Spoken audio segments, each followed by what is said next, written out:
Hello friends, welcome to Anurag YT डेट। Friends, आज की क्लास में हम शिक्षण अधिगम के जितने भी शेष बहुविकल्पी प्रश्न बचे हुए हैं यहाँ पर हम कंप्लीट करवाने वाले हैं। आज का हमारा पहला क्वेश्चन है 146। निम्नलिखित में से कौन सा श्रव्य दृश्य सामग्री के चयन में सर्वाधिक प्रमुख है? हमारे ऑप्शन है धन व्यवस्था, विषय वस्तु की प्रकृति, शिक्षकों की पसंद, छात्रों की पसंद। तो फ्रेंड्स, हमको यहाँ पर श्रव्य दृश्य सामग्री के चयन की बात कर रहा है तो उसके पीछे सर्वाधिक प्रमुख होता है विषय वस्तु की प्रकृति। अर्थात हम श्रव्य दृश्य सामग्री के चयन में हम विषय वस्तु की प्रकृति पर विशेष ध्यान देते हैं। अगला प्रश्न कहता है कि कक्षा शिक्षण में कौन सा संप्रेषण का घटक नहीं है? अर्थात जो हम कक्षा शिक्षण करते हैं उसमें जो संप्रेषण करते हैं उसमें कौन कौन से लोग शामिल होते हैं और कौन कौन से लोग शामिल नहीं होते।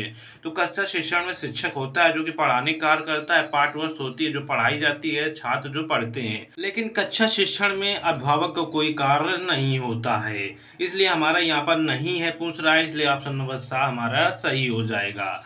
अगला प्रश्न कहता है कि शिक्षक द्वारा कक्षा में अंत्याक्षरी एवं काव्य पाठ प्रतियोगिता कराना कौन सा शिक्षण सिद्धांत है? फ्रेंड्स, आपको यहाँ पर अंत्याक्षरी का शुद्ध रूप पता होना चाहिए क्योंकि ये भी पूछा जाता है। तो ये हमारा जो प्रश्न कहता है कि शिक्षक द्वारा कक्षा में अंत्याक्षरी एवं काव्य पाठ प्रतियोगिता कराना कौन सा शिक्षण के सिद्धांत हैं? नियोजन का सिद्धांत, निश्चित उद्देश्य का सिद्धांत, क्रियाशीलता का सिद्धांत, अवहेलना एवं रुचि का सिद्धांत। तो शिक्षक द्वारा कक्षा में अंताक्षरी कराने का जो मूलभूत उद्देश्य होता है कि अवहेलना और रुचि का सिद्धांत है। इससे बच्चे क्या हो जाते हैं, मोटिवेट हो जाते हैं और उनमें शिक्षण के प्रति रुचि जागृत हो जाती है। नेक्स्ट क्वेश्चन फ्रेंड्स, उदाहरणों और दृष्टांतों के द्वारा कोई सामान्य नियम या सिद्धांत बनाना कौन सा शिक्षण सूत्र होता है? अर्थात हमारे प्रश्न कहता है कि हम पहले उदाहरण देखते हैं और विशेष दृष्टांतों को देखते हैं, फिर उसके बाद हमारा लक्ष्य कहाँ है, सामान्य नियम की ओर जा रहे हैं। अर्थात सामान्य नियम हमारा यहाँ पर लक्ष्य है। तो याद करने की ट्रिक यही होगी कि हम कोई कार्य कर रहे हैं और हमको कहाँ पर जाना है, सामान्य नियम की ओर जाना है।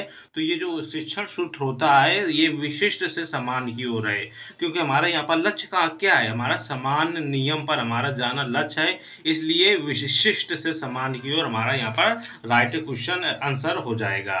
अगला प्रश्न कहता है कि पाठशाला विद्यालय को उद्यान की संज्ञा किसने की? हार्वर्ड ने, मॉन्टेसरी ने, फ्रॉबल ने, फ्रैंकलिन ने। आपने इसको पिछले वीडियो में किया होगा कि पाठशाला या फिर विद्यालय को उद्यान की संज्ञा फ्रॉबल महोदय ने कही है।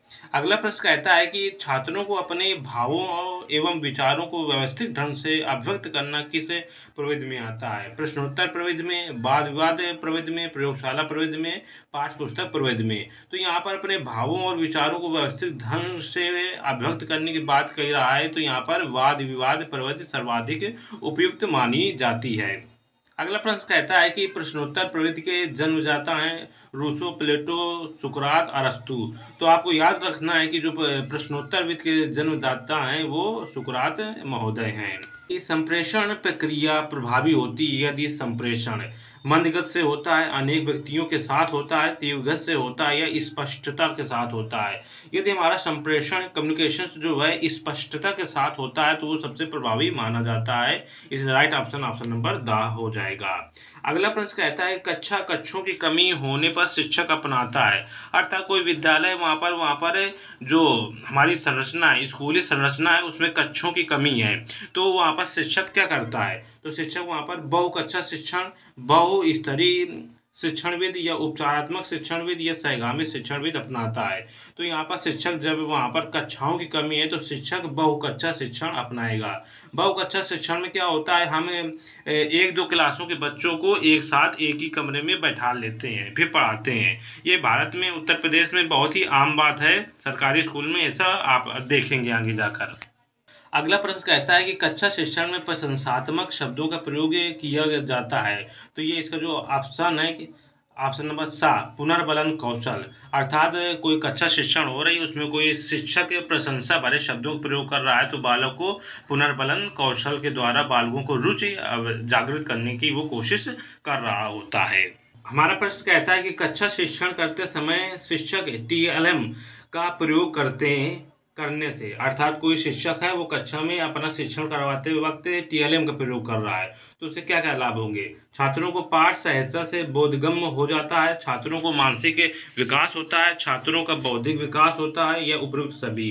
तो यहाँ पर हमारा जो राइट होगा वो उपयुक्त सभी, टीएलएम के उपयोग से ये सभी हमारे विकास अर्थात बालक में विकास होते हैं। अगला प्रश्न कहता है कि फ्लैश बोल्ड किस प्रकार का टीएलएम है, श्रव्य, दृश्य श्रव्य, श्रव्य दृश्य या इलेक्ट्रॉनिक। तो आपको याद रखना है जो हमारा फ्लैश बोल्ड होता है वो एक दृश्य टीएलएम होता है।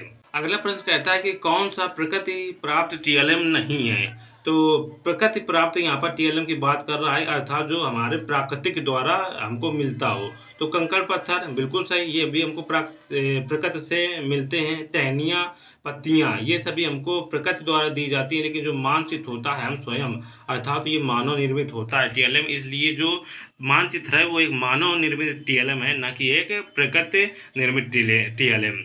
आयो फ्रेंड्स, आप सभी को क्लास पसंद आई होगी। हमने शिक्षण अधिगम से संबंधित सभी बहुकल्पीय प्रश्नों को यहाँ पर कंप्लीट करवा दिया गया है। हम मिलते हैं अगले वीडियो में। जय हिंद।